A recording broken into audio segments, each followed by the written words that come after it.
The Strange Dr. Weird.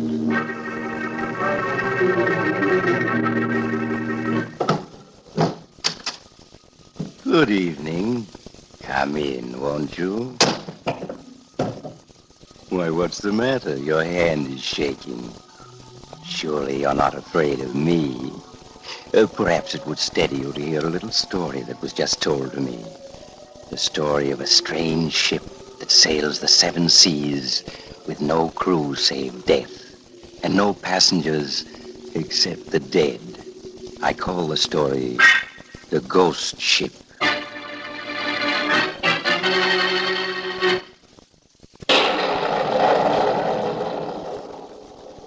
My story, The Ghost Ship, begins in a badly battered lifeboat, pitching and tossing on the surface of the South Atlantic. 3 men wearily bail out the water which the breaking waves constantly pour into the boat. A 4th man, burly and broad-shouldered, is at the tiller.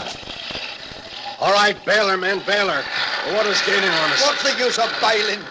We'll never make land. Why don't we admit we're done for and get it over with? Stow that, bosun. We may sight a ship any minute. You've been saying that every day for a week now. Captain! Yeah, what is it, Cook? I think it's a ship. You know it's here. They're to port. All right, look sharp, man. I don't see anything. Just another false alarm. No, it's not. Captain, I see her. It's a small steamer heading this way. Yeah, I can make her out now. She's heading straight for us. It's a ship, all right. But she looks mighty funny. Look how low she is in the water. See the way she steers. She does kind of stagger back and forth. Maybe her steering gear broke. And there's no smoke from her funnels either. If you ask me, she's a derelict. Well, maybe she is. Even a derelict is better than this lifeboat. The wind's carrying across our cords. And we're going to board her.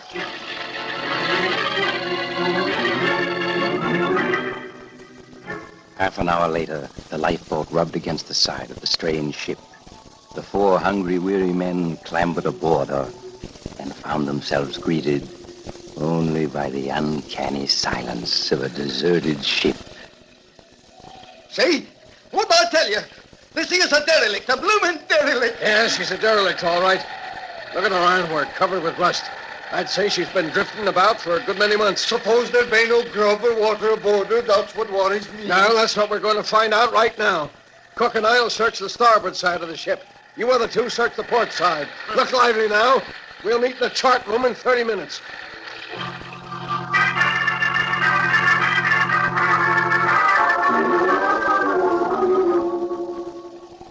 All right, Bosun, what did you find?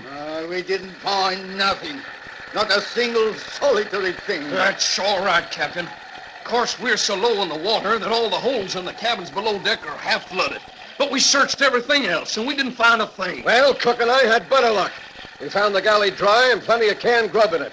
I left Cook rustling up some chow. He'll be bringing us a hot meal any minute now. Hot food, doggone. That's what I was wanting to hear. What I want to know is why was this freighter abandoned?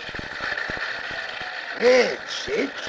What? This is the Mermaid Girl. What? Yes. There's her name on the logbook. She's a ghost ship. You hear me? We come aboard a ghost ship. We got to get off her or we'll die. Bosun, get hold of yourself, Well, will you? it's true. This is the Mermaid Girl, and every seaman in the world knows about her. Well, sir, I don't. Captain, what is this here mermaid girl business Well, about? the story of the Mermaid Girl is a curious one.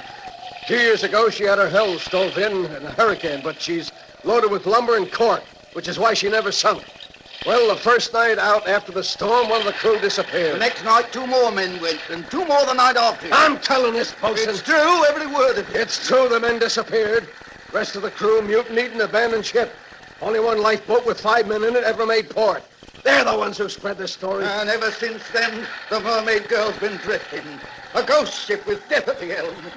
I tell you, we've got to get off her, or we'll die too. Captain! That's a cook. Quick, outside. Something's happened to him. Captain, look. There on the deck, a tray, dishes and food. Cook was bringing us grub. And now he's vanished. Say, Doctor, do you know you've been on the air for 25 weeks now? Evidently, people like your radio show. That makes me very happy. And I thank them from the bottom of my cold-blooded heart. coming from you, Doctor, that's really warm sentiment. Now, Dr. Weird, on with the show. And now to continue my story, the ghost ship. It is night, and in the inky darkness, half submerged, the derelict steamship Mermaid Girl drifts onward across the wave-tossed surface of the South Atlantic. Huddled in the chart room with 2 flickering lanterns for light, the 3 shipwreck survivors discuss the strange disappearance of the cook, the 4th member of their group. I tell you, the spook got him. Or the devil, or whatever it is that's put a curse on this ship. It takes more than a spook to make a grown man vanish without trace, bosun. The sea's different from the land. There's devils that haunt the ocean no landlubber can know about. You've heard of the Flying Dutchman, haven't you, Tex? Reckon I have. What about it? For 100 years or more, manned by phantoms, she's been sailing the 7 seas, full rigged and always running with the storm dead astern. The devils of the sea put a curse on her, and so the Flying Dutchman will sail on forever. The Flying Dutchman is just a sailor's superstition, bosun. You know it. And I suppose this ship we're on now is just a superstition, too. And the fact that she's been drifting for 2 years with no end at her helm, I tell you, we got to get off her, or else we'll die. We can't get off her. Our lifeboat shrunk when we came aboard. So stow that kind of talk, bosun. That's what I say, too. I don't believe in spooks or devils. Fact is, I got me a notion to go down to the galley right now and rustle up some grub. You want the same thing that happened to the cook to happen to you? Won't nothing happen to me. Captain, you got an extra revolver in your pocket? Yeah? Well, now, just you let me take it and I'll face anything to get me some grub. Well, it's 3 days since we had food, and I'm too hungry to wait for morning. All right, here's the extra gun. It has 3 shells in it. And take this lantern, but look sharp. I'll do that, Captain, and I'll bring back whatever I can carry. Good. And if I meet any spooks, I'll bring them back, too. You shouldn't have let him go, Captain. He'll be all right with a light and a gun. We do need food. You'll see, Captain, this ship's a ghost ship. And you, listen. Come on, we gotta go to his No, Captain, it's too late. It's got him, whatever it is that's haunting this ship. And if we got out there now, it'll get us, too.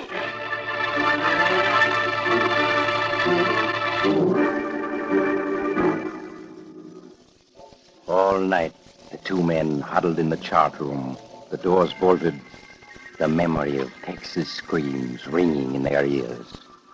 In the morning, with a fog covering the sea, they cautiously emerged and searched the ship, the captain keeping his revolver always ready. And they found... Nothing. That's what we found, Captain.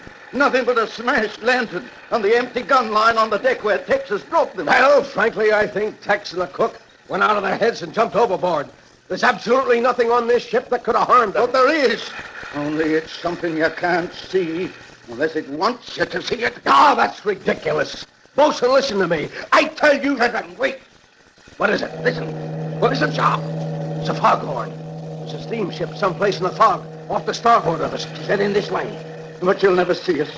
Look how fast the fog's thickening. Yeah, we gotta work fast. There's a hand-operated foghorn up in the bow of this vessel. Get up forward and start sounding it. I'll hunt for distress rockets. We've got to attract attention before that ship gets too far away. Aye, sir. I'll signal an SOS with the oars. Good man. Oh, she's passing the stern of us. Blast this fog. If it hadn't thickened up so fast, we'd have been sighted. Captain! Yeah, what is it, Bosun? Captain, he's got me! He's dragging me towards the old! Captain, help! I'm coming, Bosun! Bosun, where are you? Captain! Down here, in the hole! Help me! In the hole? Bosun, what's happened? Captain, it's an octopus! What? A giant octopus! It's got me down here in the hole! A tentacle caught me!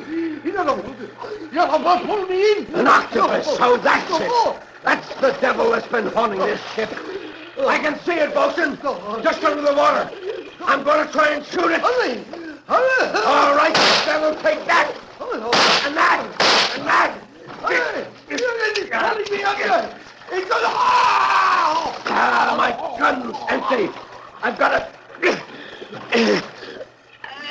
tentacle. A giant tentacle around my legs. I can't get loose. It's pulling me down into the hole, too. If I can only... I can't. Help!